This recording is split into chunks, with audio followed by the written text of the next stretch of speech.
Roadmap infrastruktur tentunya dari KPNC juga sudah melihat begitu ya untuk rencana-rencana infrastruktur presiden terpilih selanjutnya. Apakah memang ada kekhawatiran juga tidak akan melanjutkan begitu ya terkait pembangunan jalan maupun infrastruktur di daerah karena tadi Anda katakan begitu di mana semoga presiden selanjutnya juga bisa melihat untuk infrastruktur-infrastruktur di daerah yang harusnya bisa dikembangkan di kemudian hari. Iya. Jelas saya lihat visi misi Pak Jokowi ini, Pak Prabowo ini luar biasa. Ini justru ini menjadi segmentasi pasar buat teman-teman pelaku usaha di daerah. Ini beliau akan membangun puskesmas, membangun sekolah, membangun infrastruktur digital, akan membangun pembangunan infrastruktur yang terhubung. Ini menurut saya ini luar biasa ya, kemaritiman. Ini beberapa visi misi yang kami lihat. Menurut saya kalau ini diteruskan dan ini benar-benar dijalankan dengan baik, maka ini menjadi peluang bagi teman-teman pelaku dunia usaha. Nah, cuman memang ada beberapa regulasi-regulasi yang terus akan kita perjuangkan supaya teman-teman daerah itu, karena banyak juga proyek di daerah ya itu yang dikerjakan oleh hanya beberapa orang karena memang syarat ya dari badan usaha itu tidak memenuhi. Itulah yang kami minta kepada pemerintah. Kami sudah bicara juga dengan Bapak Wakil Presiden Republik Indonesia. Kemudian sudah bicara dengan Pak Menteri PU dan mudah-mudahan ini akan kami lanjutkan dengan Pak Prabowo supaya ada relaksasi untuk bagaimana teman-teman pelaku dunia usaha terutama UMKM yang di daerah-daerah sudah bisa mengambil bagian daripada pembangunan nasional ini. Oh, oke. Baik, ada pembenahan regulasi di sana begitu ya. Jadi tentunya tadi Anda katakan ada tantangan yaitu masalah kompetisi di sektor infrastruktur ini yang juga menjadi tantangan baru. Sebetulnya regulasi apa yang perlu dibenahi juga terkait kompetisi antar pelaku usaha sektor infrastruktur ini Pak Andi? Iya, jadi itu yang saya sampaikan tadi. Tantangannya ini luar biasa ya. Di situ ada perkembangan teknologi tentu, ya. Kemudian ada regulasinya, ya. Ada sumber daya manusia. Ada persaingan sumber daya manusia, contoh seperti ini.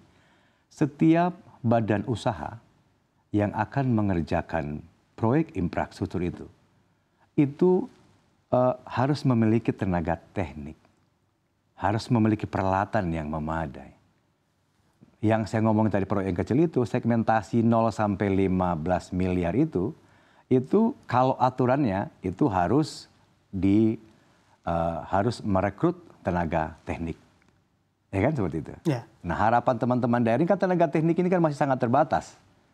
Yang di tempat kami itu baru tersertifikasi baru 4.000 lebih. Dari target 8 juta tenaga teknik yang harus disertifikasi. Dan menurut saya ini menjadi pekerjaan berat ya, pekerjaan yang harus kita kerjakan bersama-sama supaya memenuhi syarat itu. Itulah yang kami ingin perjuangkan supaya grid ini bisa turun, jenjangnya ini ya bisa dipermudah supaya teman-teman UMKM yang ada di daerah itu bisa memenuhi syarat untuk mengikuti proses-proses pelelangan yang kecil-kecil aja lah. Yang 3 miliar, 5 miliar, 4 miliar, 2 miliar.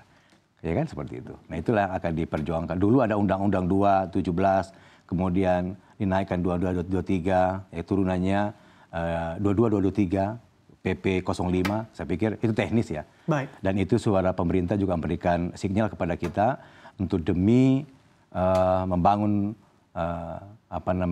kejayaan pengusaha-pengusaha lokal, insya Allah pemerintah akan membuka jalan untuk meregulasi daripada aturan-aturan itu. Tetapi satu hal yang ingin saya sampaikan Mas Bram, di dalam kepimpinan Pak Jokowi dan diimplementasikan oleh Menteri PU tentang pemakaian PDN, produksi dalam negeri, ya itu saya catat untuk PDN yang di Kementerian PU itu tahun 2003 minimal 95%. Luar biasa. Ini pemakaian penggunaan produk dalam negeri. Kemudian berarti kan hanya tinggal 5%. Itu pun kalau ada barang impor, itu Pak Menteri PU meminta supaya barang impor itu harus bikin pabrik di Indonesia. Nah kalau ini dijaga, maka sektor industri yang ada di rantai pasok ini luar biasa. Ya, mudah-mudahan ini bisa berkelanjutan supaya pelaku-pelaku sektor ini di rantai pasok ini bisa survive ya. Dan ini benar-benar menurut saya harus dijaga baja kita dan segala macam. Ya nggak kalah lah dengan baja-baja di luar kan. Tinggal pemerintah membuka marketnya, ya berapa kebutuhan kemudian dibuka segala macam. Belum lagi dengan sistem tender e-katalog. Oke. Saya pikir itu. Oke, baik. Tadi Anda katakan masih ada di masalah tantangan SDM begitu ya, masalah sertifikasi di sana. Karena memang capaian targetnya belum sesuai ekspektasi dari sektor infrastruktur. Sebetulnya apa masalahnya begitu ya, sehingga memang untuk capaian sertifikasi para SDM ini tidak mencapai target yang diharapkan, Pak Andi? Memang kita masih kekurangan. Kita masih kekurangan tenaga insinyur. Ya, itulah saya contohkan di Papua. Di Medan itu kurang lebih ada badan usaha sampai 2.000-an badan usaha konstruksi itu. Tetapi karena syaratnya ini, itu tinggal turun drastis tinggal 200. Di Medan pun juga seperti itu.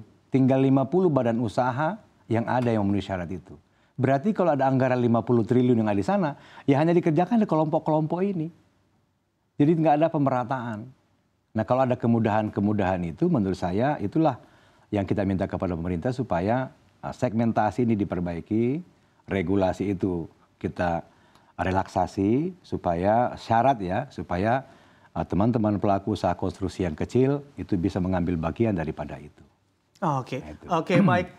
Sebagai Ketua Umum baru Gapensi, gitu Pak Andi, apa yang Anda ingin sampaikan kepada member Anda dan juga kepada negara tentunya? Silakan. Iya, pertama saya sekali lagi kami ingin menyampaikan kepada Bapak Presiden, menyampaikan terima kasih yang sebesar-besarnya atas pencapaian infrastruktur yang terus masif dilakukan di negara ini. Dan selaku asosiasi yang tertua di Republik ini, kami sudah 65 tahun, Mas. Ya, dan akan menjadi mitra strategis terhadap pemerintah dalam rangka melanjutkan program pembangunan negara ini. Dan kami punya keyakinan pengganti daripada Pak Jokowi atau Presiden terpilih Bapak Prabowo, ya ya kami tahulah integritas beliau, saya punya keyakinan bahwa keberpihakan terhadap pengusaha-pengusaha putra daerah, pengusaha-pengusaha lokal akan diberikan ruang untuk menjadi tuan negerinya sendiri. Jadi kalau kita mendorong untuk perubahan-perubahan, merelaksasi aturan untuk memberikan kemudahan-kemudahan kepada pelaku-pelaku usaha, itu saya yakin itu pasti bisa.